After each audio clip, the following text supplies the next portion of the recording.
Kami ada sebagaimana kami ada karena cinta-Mu buat kami. Kami ada sebagaimana kami ada karena Roh-Mu yang hidup tinggal dalam kami.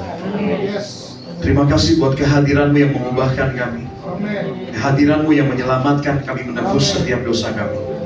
Sungguh bukan karena kuatan gagah hebatnya kami mampu bertahan sampai hari ini, namun karena kehebatan Tuhan kami mampu bertahan sampai hari ini. Terima kasih Tuhan, Kau yang termanis yang pernah kami miliki. Tiada duanya dan tiada ternilai kehadiran-Mu buat kami. Terima kasih buat momen di sore dan malam hari ini, di mana kami boleh dipertemukan dalam rancangan Allah. Kami percaya setiap kami yang datang di tempat ini bukan kebetulan kami ada, tapi Tuhan mau berbicara kepada kami secara pribadi. Tuhan, ampuni setiap dosa dan pelanggaran kami. Kami telah menyembah, kami telah memuji, kami mau rendahkan hati untuk dibenarkan, diajar, dikuatkan, diteguhkan oleh kebenaran dari firman Tuhan. Terutama ampuni hamba di tempat ini, agar setiap perkataan yang keluar bukan perkataan yang sia-sia, namun perkataan yang mengajar, membangun, menguatkan, jadi berkat bagi kami. Kami siapkan hati kami di dalam nama Tuhan Yesus Kristus. Haleluya. Yang siap diberkati. Sama-sama dengan iman kita katakan amin. Kita kasih tepuk tangan yang mulia bagi nama Tuhan. Mulai silakan duduk. Setiap Bapak Ibu yang hadir pada hari ini, izinkan saya menyambut dan berterima kasih terlebih dahulu atas kesempatan saya boleh melayani di Persekutuan Doa Kasih Immanuel. Terima kasih Pak Wirawa, Ibu Erti, dan juga Bapak Ibu, seluruh hamba Tuhan yang kasih kesempatan saya boleh melayani. Sebelum saya masuk dalam firman Tuhan, izinkan saya memperkenalkan diri, karena kata pepatah bilang tak kenal maka tak sayang. Maka izinkan saya memperkenalkan diri saya pada hari ini. Perkenalkan, nama saya Pendeta Glenn Immanuel. Saya berasal dari Jakarta, saya berasal dari Gereja Tiberias Indonesia. Kalau ditanya ini pendetanya muda sekali, ya betul, saya masih muda Bapak Ibu. Umur saya kisaran 30-an Bapak Ibu. Dan saya belum menikah, tapi puji Tuhan, minggu kemarin saya sudah bertunangan dengan calon saya. Mohon doanya. Mohon doanya, tadi saya tanya sama Pak Pendeta Johan, katanya, Pak Glenn anaknya udah berapa Pak? Saya bilang, puji Tuhan belum Pak, saya bilang, saya belum menikah. Tapi kalau Tuhan berkehendak, di tahun ini saya akan melangsungkan pernikahan. Mohon doanya Bapak Ibu agar berjalan dengan lancar dan memuliakan nama Tuhan. Amin ya. Kita bersyukur pada hari ini di mana saya dikasih kesempatan boleh melayani, dan kita ada di momen di mana hari Kamis lalu kita merayakan Yesus telah naik ke sorga. Kita bersyukur bahwa Yesus bukan hanya datang memberi pengharapan, bukan hanya mati untuk menebus dosa, bukan hanya bangkit memberikan kemenangan, tapi Tuhan juga naik bagi saudara dan saya, katakan amin. Saat saya banyak merenung tentang ibadah kenaikan Tuhan Yesus, tentang ibadah hari Pentakosta, saya banyak merenung, saya banyak berpikir, saya banyak baca firman, mulailah timbul benak dalam pikiran saya. Saya mulai bertanya, saya mulai mencoba untuk bertanya sama Tuhan, saya mencari jawaban. Saya berpikir begini, kenapa Tuhan harus naik ke sorga? Saya coba untuk membayangkan dalam benak dan pikiran saya, seandainya Tuhan Yesus nggak naik ke sorga, saya berpikir pasti dunia akan jauh lebih baik. Saya percaya pasti nggak ada yang namanya perang, nggak ada yang namanya resesi. Saya percaya pasti orang yang sakit pasti semuanya disembuhkan. Saya berpikir, tapi Tuhan kenapa harus naik ke sorga? Padahal saya berpikir, alangkah baiknya kalau Tuhan masih ada di dunia. Saya percaya semua orang akan lebih mengenal kasih Kristus. Akan banyak pertobatan yang luar biasa terjadi. Bahkan saya sempat mikir, saudara, di dalam benak pikiran saya, seandainya kalau Tuhan Yesus tetap ada di dunia, saya percaya hari ini yang berkhotbah bukan Pendeta Glenn Immanuel. Yang bertobat pasti Tuhan Yesus saja. Karena kenapa? Padahal masih penuh kuasa. Semua orang masih bertobat, semua orang terima mujizat. Bahkan kita sama-sama menyaksikan Yesus mengadakan puasa mujizat saat berkhotbah, ribuan orang datang, semuanya dikenyangkan, hanya bermodal 5 roti dan 2 ikan. Tapi kita bersyukur ya, dalam PD Kasih Immanuel pada hari ini, roti dan ikan juga luar biasa lengkap hari ini. Saya dari ibadah sambil saat ini mau di kue mantap-mantap sekali saya bilang. Dan saya bersyukur tapi saya sempat berpikir, kenapa Tuhan harus naik ke sorga? Kenapa Tuhan nggak bersama-sama dengan kita di dunia? Karena saya berpikir kalau Tuhan ada di dunia, pasti dunia akan jauh lebih baik. Saya sempat bertanya sama Tuhan, tapi Tuhan kasih jawaban buat hati saya saat kita bertanya, saat kita haus dan lapar akan firman Tuhan, kita pasti dipuaskan oleh kebenaran. Amin ya. Kita buka dulu ayat firman Tuhan yang kita buka di Yohanes 16 ayat yang ke-5 sampai dengan yang ke-7. Yohanes 16 ayat yang ke-5 sampai dengan yang ke-7. Yohanes 16 ayat yang ke-5 sampai dengan yang ke-7. Saya ajak jemaat Tuhan, Bapak Ibu, kita baca bergantian. Saya ayat yang ke-5, Bapak Ibu ayat yang ke-6, ayat ke-7 kita baca sama. Tetapi sekarang aku pergi kepada Dia yang telah mengutus aku, dan tiada seorang pun di antara kamu yang bertanya kepadaku, kemana engkau pergi? Ayat 6 Bapak Ibu.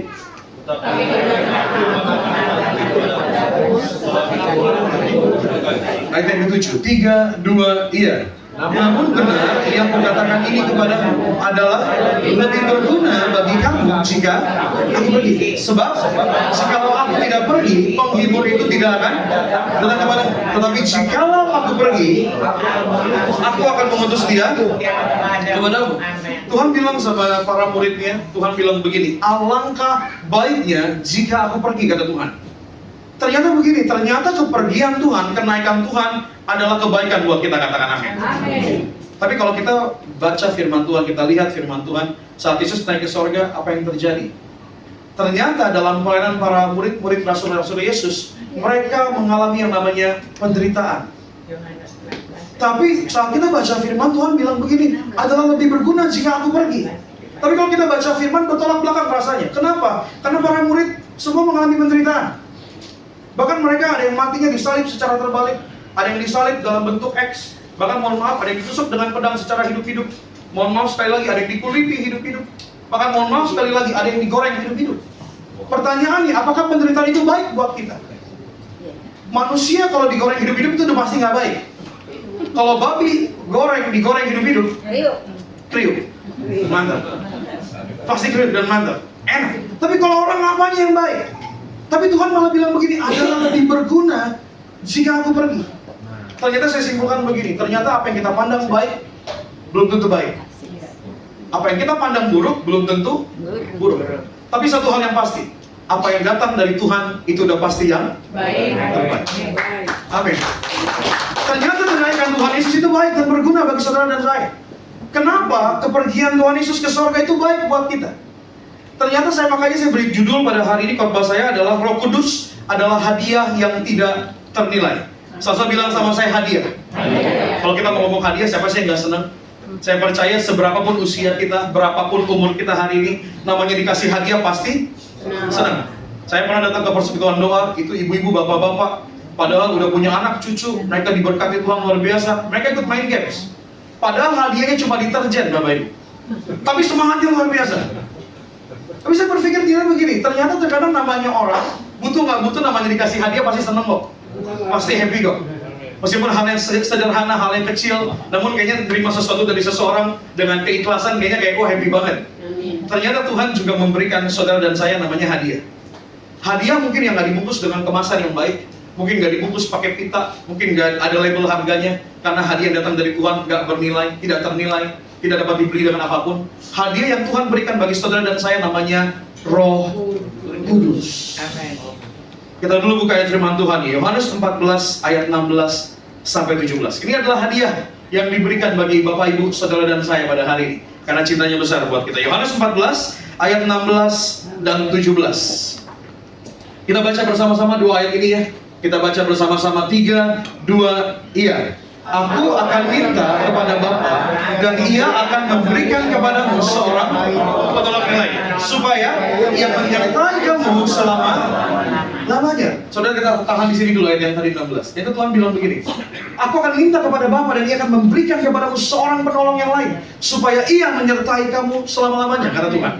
Ayat yang 17 bilang begini, 3, 2, iya. Dia itu roh kebenaran. Dunia tidak dapat menerima dia, sebab dunia tidak melihat dia dan tidak mengenal dia. Tetapi kamu mengenal dia, sebab ia menyertai kamu dan akan diam dalam kamu. Saya bilang sama saya, diam dalam saya. Kenapa kepergian Tuhan itu berguna bagi saudara dan saya? Kenapa pencurahan Roh Kudus adalah sesuatu hadiah dari surga bagi saudara dan saya?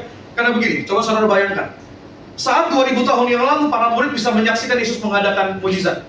2000 tahun yang lalu, murid-muridnya bisa menyaksikan bahwa Yesus berkhotbah, menyembuhkan dan menyelamatkan banyak orang. Tapi coba saudara bayangkan, kalau kita hidup 2000 tahun yang lalu di Indonesia, di Jakarta pada hari ini, kita nggak bisa ketemu sama Tuhan. Karena kenapa? Tuhan pada masa itu ada di Israel, di Yerusalem. Tuhan masih terbatas oleh ruang dan waktu. Makanya saat Yesus naik ke surga, Tuhan bilang begini, aku akan minta kepada Bapa dan Dia akan memberikan kepadamu seorang penolong yang akan menyertaimu selama-lamanya. Siapa roh penolong yang dikasih sama Tuhan? Roh kebenaran, Roh Kudus. Agar apa? Agar Tuhan bukan hanya ada di samping para murid, Agar Tuhan bukan hanya sekedar di samping setiap orang yang ikut Yesus pada masa itu. Agar saat Yesus naik ke surga, Roh Kudus dicurahkan, agar Roh-Nya tinggal dalam hidup saudara dan saya. Amin. Pada masa itu Yesus masih terbatas oleh ruang dan waktu. Namun karena kehadiran Roh Kudus, Tuhan ada bagi saudara dan saya 24 kali 7. 24 kali 7. Setiap detik dalam hidup saudara Tuhan ada. Amin. Setiap hari dalam hidup saudara Tuhan ada. Amin. Setiap musim hidup saudara Tuhan selalu ada. Saudara dengar baik, sesayang-sayangnya kita sama seseorang, kita nggak pernah bisa jaga mereka 24 kali 7. Sesayang-sayangnya kita sama suami, kita nggak bisa jaga suami kita 24 kali 7. Sesayang-sayangnya kita sama istri, kita nggak bisa jaga 24 kali 7. Sesayang-sayangnya kita sama anak, secinta-cintanya kita sama anak, kita nggak bisa jaga anak kita 24 kali 7. Cuma satu pribadi yang dapat menjaga setiap orang yang kita kasih. Namanya Roh Kudus. Ini adalah hadiah yang tidak ternilai dengan apa-apa. Ternyata kenaikan Yesus ke surga bukan untuk meninggalkan para murid, bukan untuk meninggalkan saudara dan saya. Justru sebaliknya. Saat Ia naik ke surga, Ia ada bersama dengan kita seumur hidup kita. Ia nggak pernah tinggalkan setiap kita. Maka ini adalah hadiah yang tidak ternilai. Roh Kudus adalah hadiah yang tidak ternilai. Ada amin saudara? Amin. Kita kasih tepuk tangan bagi nama Tuhan. Kita masuk dalam firman Tuhan. Apa makna dari karya Roh Kudus dalam kehidupan kita? Yang pertama, Roh Kudus adalah penolong yang setia. Saya bilang sama saya, penolong yang setia. Penolong yang setia. Kita buka firman Tuhan Yohanes 14 ayat yang ke-26. Yang pertama, apa karya Roh Kudus dalam kehidupan kita? Yang pertama, Roh Kudus adalah penolong yang setia. Yohanes 14 ayat yang ke-26. Kita baca sama-sama. 3, 2, iya. Tetapi penghibur, yaitu Roh Kudus yang akan diutus oleh Bapa dalam namaku, Dialah yang akan mengajarkan segala sesuatu kepadamu dan akan mengingatkan kamu akan semua yang telah kukatakan kepadamu. Firman Tuhan bilang begini, tetapi penghibur yaitu Roh Kudus yang akan diutus oleh Bapa dalam namaku. Yang pertama Tuhan bilang begini, Dialah yang akan mengajarkan segala sesuatu kepadamu. Apa makna dari penolong yang setia yang dihadirkan sama Tuhan melalui Roh Kudus? Yang pertama, kehadiran Roh Kudus akan mengajarkan kita tentang kebenaran firman Tuhan. Amen. Kalau kita nggak dipenuhi oleh Roh Kudus, Alkitab yang kita baca hanya terdiri dari kata-kata. Tetapi karena ada kehadiran Roh Kudus dalam hidup kita, sehingga Alkitab yang kita baca, Alkitab yang saudara baca, bukan hanya terdiri dari kata-kata, namun terdiri dari janji, kuasa, mujizat dari Tuhan. Amen. Makanya semua orang bisa baca Alkitab. Apapun agama kita, kita semua bisa baca Alkitab. Tapi yang dapat mengerti firman Tuhan hanya orang yang dipenuhi oleh Roh Kudus. Amen. Tanpa kehadiran Roh Kudus kita akan pernah mengerti firman Tuhan. Sehebat-sehebatnya kita, sepintar-pintarnya kita sekolah dimanapun, kita lulusan manapun, namun tanpa kehadiran Roh Kudus tidak dapat seorang pun yang dapat mengerti firman Tuhan. Amen.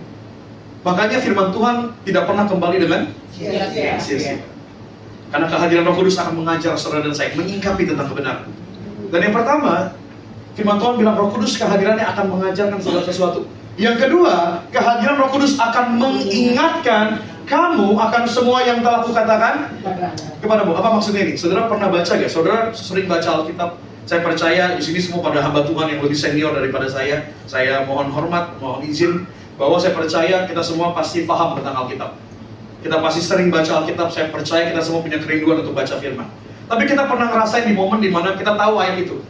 Kita sering baca ayat itu. Namun saat kita sedang menghadapi yang namanya krisis kehidupan, kita melewati masa kehidupan, tiba-tiba ada seorang pendeta bacain ayat itu yang kita udah dengar sering berkali-kali. Tapi saat ayat itu dibacakan di mimbar, di gereja, saudara bilang begini, ini ayat saya banget ini. Ini ngena banget ini. Ternyata ini adalah fungsi karunia Roh Kudus dalam hidup saudara. Dia bukan hanya mengajarkan tentang kebenaran, namun ia mengingatkan saudara sama firman yang telah Tuhan baca. Ya saudara baca di dalam Tuhan. Makanya firman Tuhan yang ditabur di hati yang subur tidak akan pernah kembali dengan sia-sia. Makanya bagian kita adalah taat baca firman, katakan amin. Amin. Karena akan ada waktunya, ada momennya ayat yang kita baca akan menguatkan kita, akan memberkati kehidupan kita. Dengar baik, dalam segala musim kehidupan kita, Roh Kudus adalah setia buat kita. Dalam masa terbaikmu, Dia ada. Dalam masa terburukmu, Dia juga ada. Kenapa? Karena Roh Kudus adalah penolong kita yang setia. Amin. Ya, kita kasih tepuk tangan bagi nama Tuhan. Amin.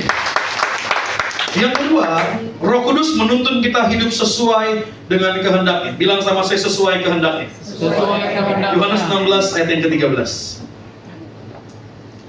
Yohanes 16 ayat yang ke-13. Roh Kudus menuntun kita hidup sesuai kehendaknya. Kita baca kembali sama-sama. 3, 2, iya. Tetapi apabila Ia datang, yaitu Roh kebenaran, Ia akan menuntun kamu ke dalam seluruh kebenaran. Sebab Ia tidak akan berkata-kata dari dirinya sendiri, tetapi segala sesuatu yang didengarnya itulah yang akan dikatakannya. Dan Ia Ia akan memberitakan kepadamu hal-hal yang akan datang. Ternyata kehadiran Roh Kudus akan menuntun saudara hidup sesuai dengan kehendaknya Tuhan. Sehingga kehadiran Roh Kudus saudara membedakan mana yang datang dari Tuhan, mana yang bukan datang dari Tuhan. Maka kalau kita mau ngomong tentang berkat, berkat itu bisa datang dari dua sumber. Saya percaya yang pertama datang dari Tuhan, katakan amin. Tapi ternyata berkat secara jasmani bukan hanya bisa datang dari Tuhan, tapi bisa datang dari yang jahat ternyata. Apa buktinya? Saat Yesus sedang berpuasa 40 hari 40 malam di padang gurun, apa yang terjadi? Iblis datang kepada Tuhan Yesus mencoba Yesus. Pencobaan yang ketiga saat ia ngomong sama Tuhan Yesus, apa yang dia katakan? Dia bilang begini, sujud dan menyembahlah kepadaku, maka dunia dan isinya akan kuberikan kepadamu. Pertanyaannya, apa yang ada di dalam dunia? Yang pertama adalah kejayaan, yang kedua adalah harta, yang ketiga adalah kenyamanan. Oh, ternyata berkat secara jasmani bisa datang dari Tuhan, ternyata bisa datang dari yang jahat loh ternyata. Nah, kehadiran Roh Kudus akan dapat memampukan saudara sesuai dengan kehendak Tuhan. Mana yang datang dari Tuhan, mana yang bukan datang dari Tuhan. Tanda berkat yang datang dari Tuhan akan membuat kita semakin dekat sama Tuhan. Tapi berkat yang datang bukan dari Tuhan akan membuat kita semakin jauh dari Tuhan. Kehadiran Roh Kudus akan menentukan saudara sesuai dengan kehendak Tuhan. Supaya saudara dapat membedakan mana yang datang dari Tuhan, mana yang bukan datang dari Tuhan. Makanya berkat yang membuat engkau makin dekat sama Tuhan itu berkat. Tapi berkat secara jasmani yang datang sama hidup kita, tapi yang membuat kita jauh dari Tuhan, itu bukan berkat. Itu namanya pencobaan. Karena datang dari si jahat. Tapi hari ini Roh Kudus akan menuntun saudara hidup dalam kebenaran. Menuntun kepada seluruh penyertaan janji Allah. Kenapa? Karena Tuhan pengen saudara menang, katakan amin. Tuhan pengen berkatin saudara kok. Tuhan itu bukan Tuhan yang pelit sama kita. Dia Allah yang penuh dengan kasih. Segalanya dikasih kok sama saudara dan saya. Saya ingat betul saudara, saya sedikit kesaksian cerita tadi, saya tergugah hati saya untuk bersaksi. Tadi saya menyaksikan berbagai banyak kesaksian dan saya percaya kesaksian itu menguatkan iman. Amin. Saya sedikit cerita latar belakang hidup saya. Saya ini adalah anak kedua dari 3 bersaudara. Saya ini pelayanan bukan karena cinta sama Tuhan pada masa itu. Saya pelayanan usia saya sangat amat muda. Saya pelayanan mungkin 17-18 tahun yang lalu. Pertama kali saya melayani.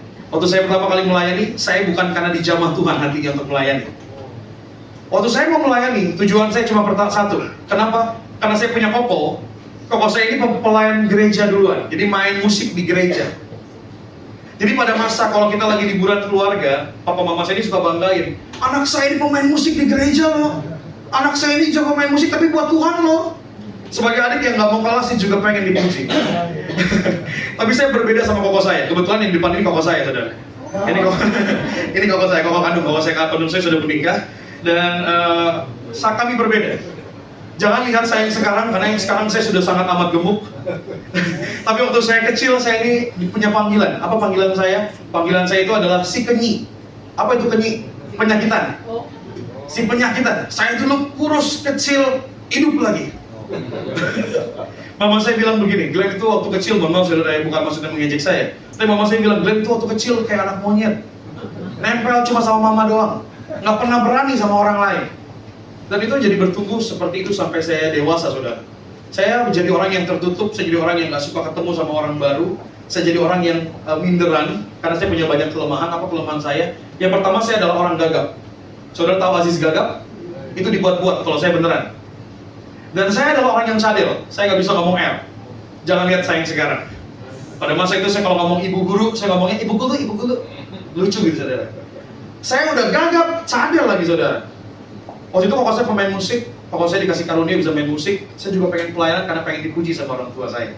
Tapi saya sadar, saya nggak bisa main musik, saya nggak bisa bernyanyi. Saya berpikir apa yang bisa saya lakukan. Saya akhirnya lihat iklan di buletin gereja kami, Gereja Tiberias. Dibukalah pendaftaran 5.000 orang choir Natal GBK pada masa itu. Kenapa pengen jadi 5.000 choir? Bukan karena bertalenta bisa nari. Pengen jadi choir alasannya cuma satu, karena nggak kelihatan orang lain. Kalau 5.000 orang, satu nggak datang, itu nggak ada yang peduli, saudara. Kalau jadi pemusik kan kita dilihatin. Jadi WL itu dari depan dilihatin. Tapi kalau jadi 5.000 orang choir, kita salah angkat tangan juga orang nggak ada yang peduli. Akhirnya saya mau jadi choir. Pada masa itu saya mencoba untuk jadi choir. Papa mama saya mendukung. Awalnya saya celup tangan melayani Tuhan. Akhirnya saya kecebur jatuh cinta melayani Tuhan. Amin. Amin. Melayani Tuhan. Saya percaya tidak perlu langkah yang sempurna untuk mendekat kepada Tuhan. Selama kita mau mendekat sama Tuhan, Tuhan pasti melengkapi kita. Amin. Amin. Akhirnya saat saya lagi pelayanan, saudara, saya tetap nggak berubah. Saya tetap jadi orang yang gagap, jadi orang yang cadel, saya orang yang tertutup. Saya nggak punya banyak teman. Selama saya SD, teman saya itu cuma satu. SMP, teman saya juga cuma satu. SMA, teman saya juga cuma satu. Ya teman saya cuma 3 doang, saudara. Karena saya nggak bisa ketemu sama orang baru, saya bingung ngomong sama orang baru. Jadi selama saya pelayanan juga nggak begitu banyak berubah. Nggak banyak berubah. Suatu ketika saat saya pelayanan, 2 tahun, 3 tahun saya pelayanan, tibalah suatu malam hari Sabtu, jam 11 malam. Saya ditelepon sama salah seorang pemimpin gereja kami. Dia bilang begini, Glenn, saya minta tolong dong Glenn, ini udah tengah malam. Besok WL di daerah Cibubur izin mendadak Glenn. Saya butuh WL pengganti. Saya bilang, jangan saya bilang. Saya beralasan, saya nggak punya jas. Saya nggak bisa nyanyi. Saya bilang, begini. Saya tangkis. Saya bilang, jangan saya Pak. Si teman saya aja, si A, si B, si C, gitu-gitu. Sampai pemimpin gereja saya bilang begini, Glenn, kalau ada orang lain, saya nggak akan telepon kamu. Oh, saya pilihan terakhir ternyata. Saya pilihan terakhir. Mau nggak mau saya bilang ya udah. Saya ingat betul, saudara, kalau saya ingat hari ini saya adalah WL yang paling berdosa di malam hari itu. Kenapa? Karena saya dibawa begini sama Tuhan. Saya bilang, Tuhan besok saya diminta jadi WL Tuhan. Saya kan nggak mau jadi WL, saya nggak berani jadi WL Tuhan. Saya berdoa Tuhan, biar besok jemaat nggak usah ada yang datang ya Tuhan. Saya kalau doa, kita pengen kalau jemaat kan gini rame gitu kan, kita senang jadi berkat. Tapi saya malah berdoa biar jemaat nggak rame, nggak datang saya bilang. Karena saya berpikir kalau jemaat nggak ada, saya pikir udah kayak nyanyi karaokean aja lah gitu. Nggak usah takut-takut, nggak usah malu-malu. Saya berdoa lagi pagi-pagi, saya bangun tidur, saya berharap mujizat terjadi. Saya bilang jemaat biar datang ke cabang yang lain aja, jangan datang ke cabang saya pelayanan. Saya datang naik motor pagi-pagi, saudara. Saya sampai ke tempat tersebut, cabang ibadahnya itu di Ruko, di daerah Cibubur.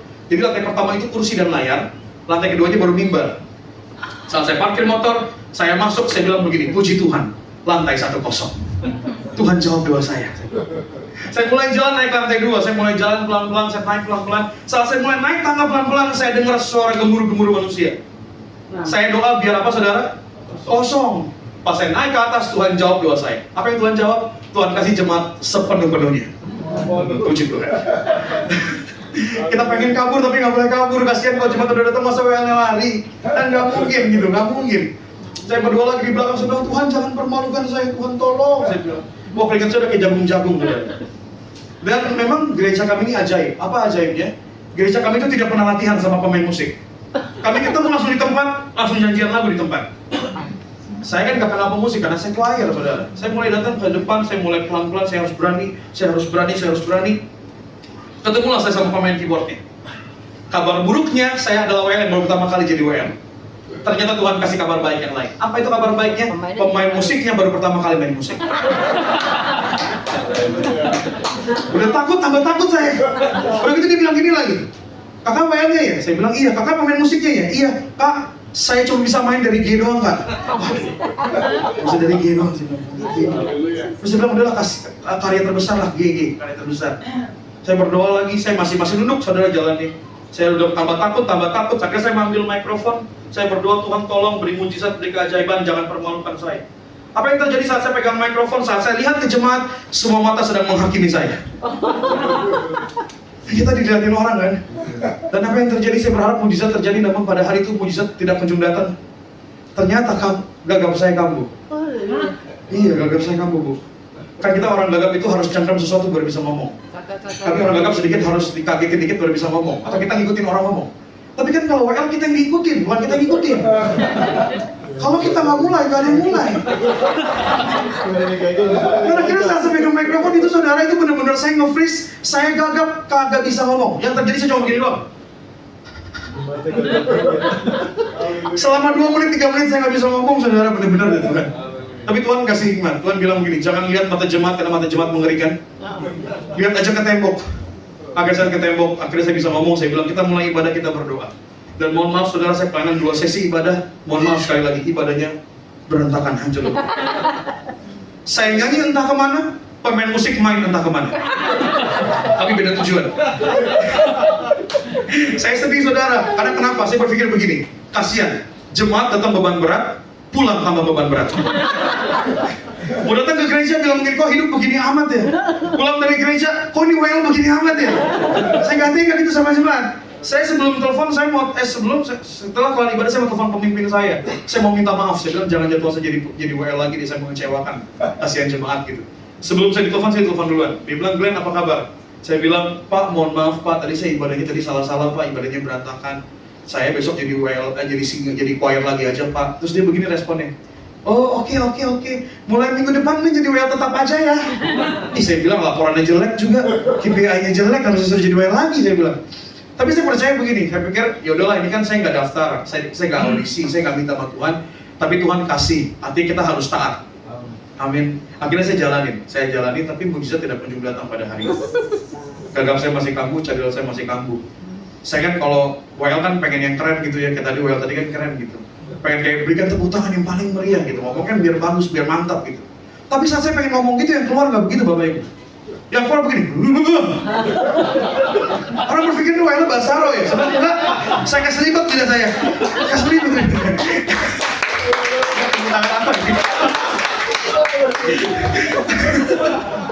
Saya juga malu. Saya tuh punya sebutan. Saya bilang saya dikatain WL karbitan, nggak bisa jadi WL. Tapi sampai akhirnya saya setiap pulang pelayanan, kok saya jadinya nggak happy. Kita kan pengen pulang pelayanan kan pengennya happy gitu. Tapi kenapa saya ketemu pelayanan, kenapa saya tertekan gitu pulang pelayanan?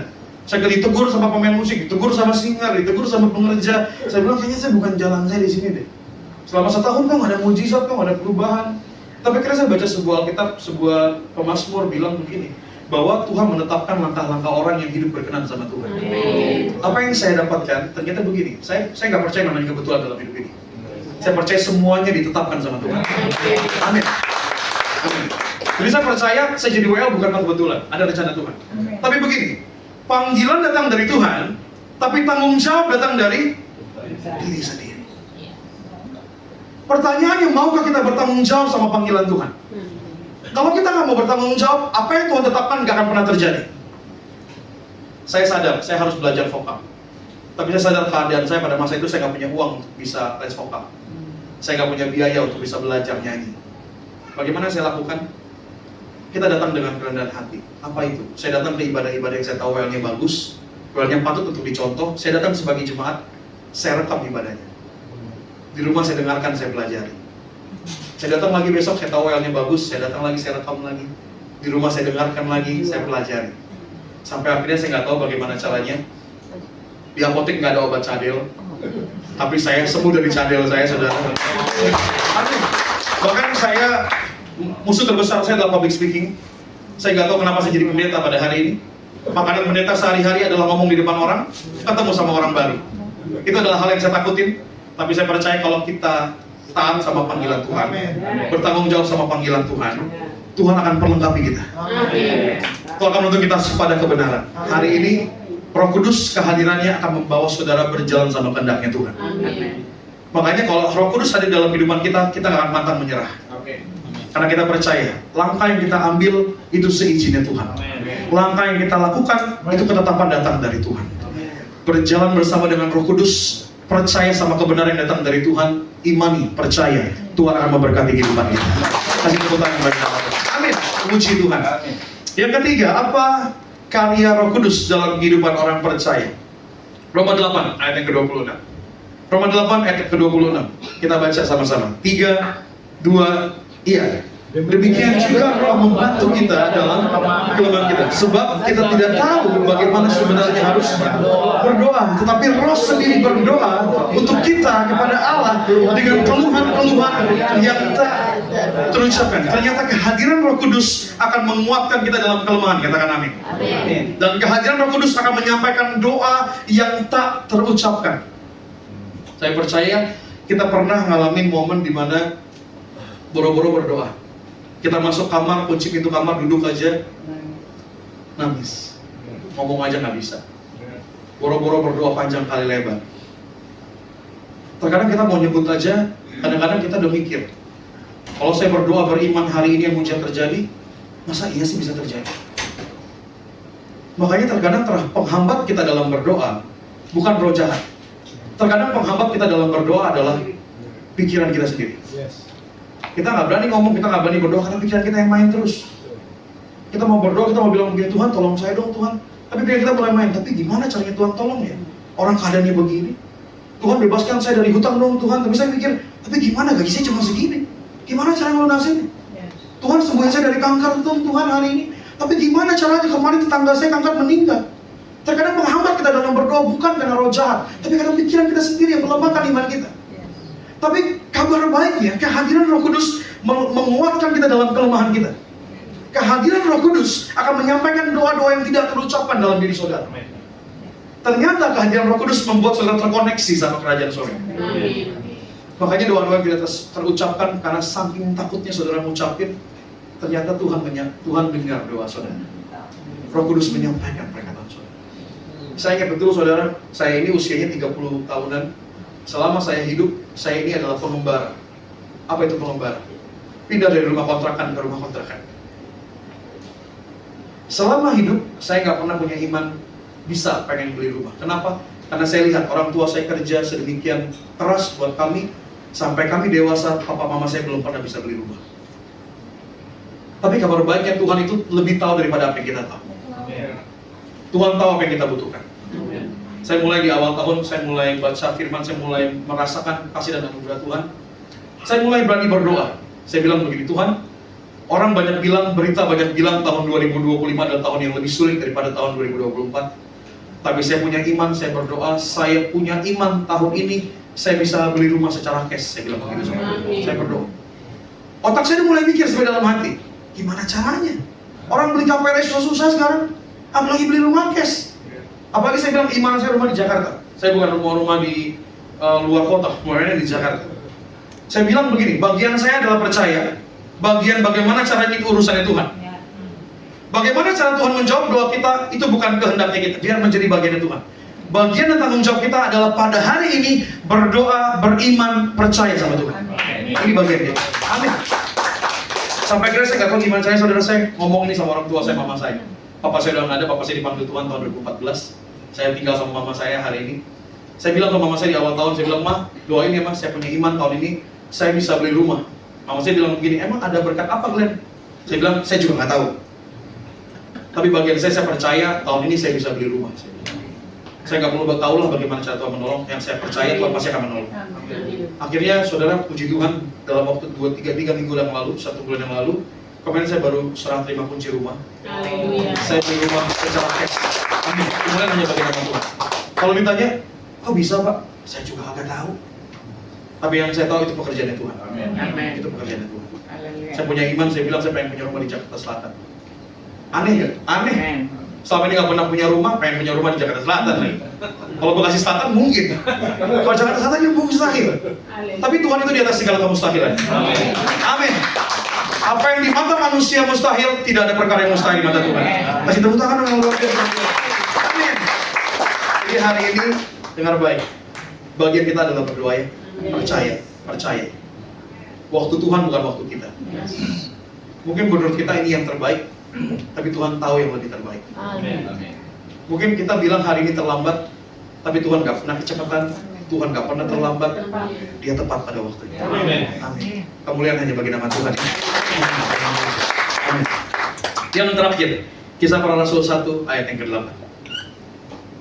Kisah Para Rasul 1 ayat yang ke-8. Kita baca ayat ini, ayat yang terakhir kita baca bersama-sama. Kisah Para Rasul 1 ayat yang ke-8. Kisah Para Rasul.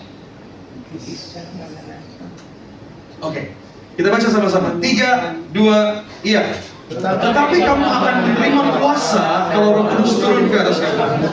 Dan kamu akan menjadi saksiku di Yerusalem dan di seluruh Yudea dan Samaria dan sampai ujung bumi. Ini adalah khotbah di mana Yesus sebelum naik ke surga.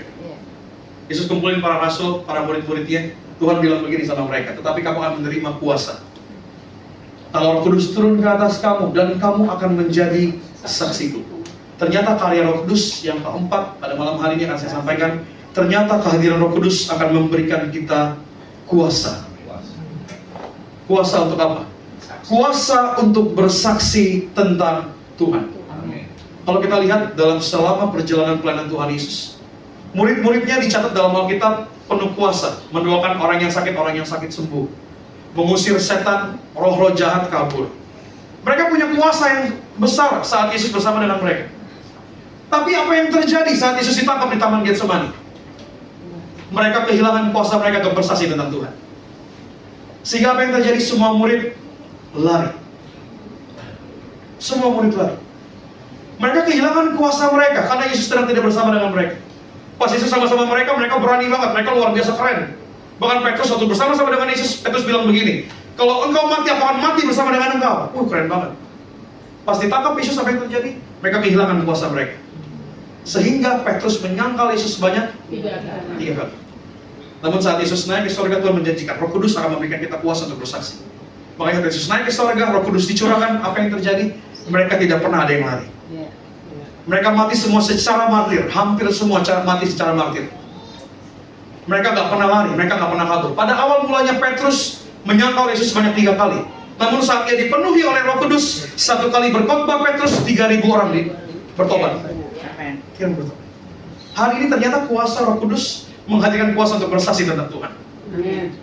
Kita punya kuasa yang sama untuk memperkatakan kuasa ini. Amin. Tadi saya cerita tentang saya diberkati Tuhan di tahun ini. Saya, kalau ditanya pekerjaan saya apa, saya ini full hamba Tuhan. Tapi saya punya usaha sampingan. Saya punya pekerjaan sampingan. Bagi saya, pekerjaan saya adalah utama saya adalah melayani Tuhan, jadi hamba Tuhan.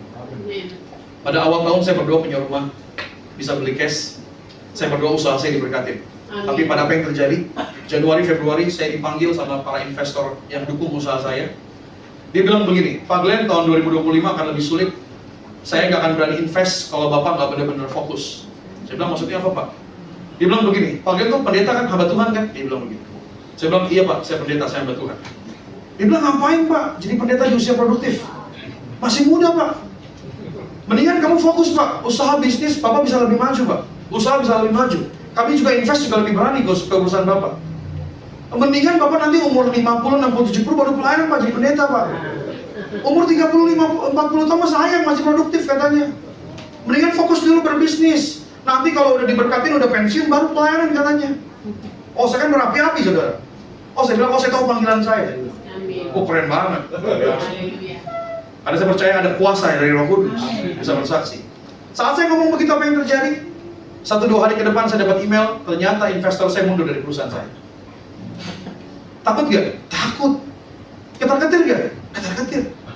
Saya berpikir gimana proyek-proyek wisata tahun ini, siapa yang bisa support? Investor terbesar dalam perusahaan saya tarik diri. Pas saya bilang, Tuhan kan saya doa biar diberkatin tahun ini Tuhan. Kenapa malah investornya malah kabur Tuhan? Ini proyek gimana cara-jalan ini? Tapi saya kira saya sadar, Roh Kudus akan memampukan kita untuk berkata benar di hadapan Tuhan. Supaya apa? Supaya saudara sadar, pertolongan pembelaan bukan datang dari manusia. Itu datang dari Tuhan. Makanya hari ini jangan kejar berkat dari manusia, kejar Tuhan Yesus. Berkat saudara bukan di tangan manusia. Berkat kita ada di tangan Tuhan. Kehadiran Roh Kudus akan memampukan kita hidup penuh dengan kuasa, berani bersaksi memperkatakan hal yang benar. Berani. Saya berdoa kehadiran Roh Kudus membuat saudara sekali Yesus.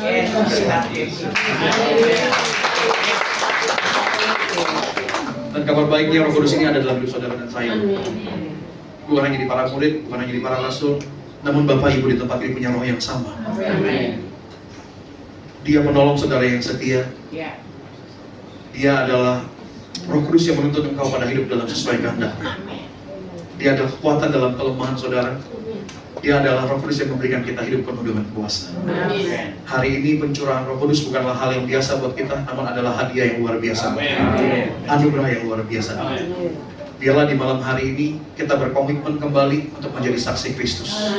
Dunia boleh bergoncang, keadaan boleh terus berubah, namun biarlah iman kita tetap kepada Tuhan. Tuhan telah melakukan 4 karyanya. Ada 5 karya yang akan Tuhan lakukan. Yang pertama adalah kedatangannya ke dunia. Yang kedua adalah kematian yang bagi saudara dan saya, kebangkitan yang atas dosa, atas kematian. Keempat, kenaikan. Ada karya yang terakhir. Apa itu? Kedatangan yang kedua, second coming. Suka nggak suka, suatu hari nanti Alkitab bilang ia akan datang kembali dengan cara yang sama saat ia naik ke surga. Saya berdoa, jemaat Bapak Ibu, hamba-hamba Tuhan di tempat ini, jaga iman kita di hadapan Tuhan. Agar suatu hari nanti saat Tuhan datang menjumpai saudara dan saya, didapati kita setia sama Tuhan. Didapati kita terus percaya sama Tuhan, menantikan kedatangannya. Bertobat bukan dimulai besok. Oleh dimulai besok itu mah perkataan diet. Besok aja dietnya. Tapi pertobatan dimulai dari hari ini. Dimulai dari hari ini. Tidak ada kata terlambat. Kata yang paling tepat untuk bertobat adalah hari ini. Sehingga kapanpun Tuhan datang, kapanpun waktunya, kita nggak perlu takut. Kita udah siap. Karena kita terus jaga iman kita sama Tuhan. Diberkatilah saudara, diberkatilah saya. Nama Tuhan dipermuliakan. Kita tundukkan hati kita bersatu dalam doa. Puji Tuhan. Terima kasih Tuhan kalau pada hari ini kebenaran firman Tuhan boleh menguatkan kami, mengajarkan kami, membukakan mata kami akan kebenaran. Kami dipenuhi oleh kuasa Roh Kudus dalam kehidupan kami. Biarlah kami hidup sebagai anak-anak-Mu yang terang, menjadi terang dalam dunia ini. Biarlah kami terus berpengharapan hanya kepada Tuhan, karena pengharapan di dalam Tuhan tidak pernah mengecewakan kami. Pengharapan di dalam Tuhan tidak pernah membiarkan kami. Biarlah kami terus berjalan di dalam Tuhan. Engkau yang tidak pernah tinggalkan kami juga mau berkomitmen tidak akan pernah tinggalkan Engkau. Biar Tuhan yang jamah kami. Kami telah dengar firman Tuhan yang sederhana, tapi kami percaya Roh Kudus terus mengajar, terus menuntun, terus mengurapi, membuka kami akan kebenaran firman Tuhan. Diberkatilah kami pada hari ini, dikuatkanlah kami pada hari ini. Di dalam nama Tuhan Yesus Kristus. Haleluya. Sama-sama kita katakan. Amin.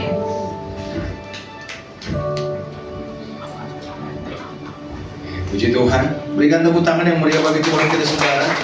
Terima kasih kita sudah diberkati oleh firman Tuhan. Terima kasih buat hambanya. Kita lihat Tuhan Yesus memberkati. Dan kita akan memberikan persembahan di syukur kita. Bapak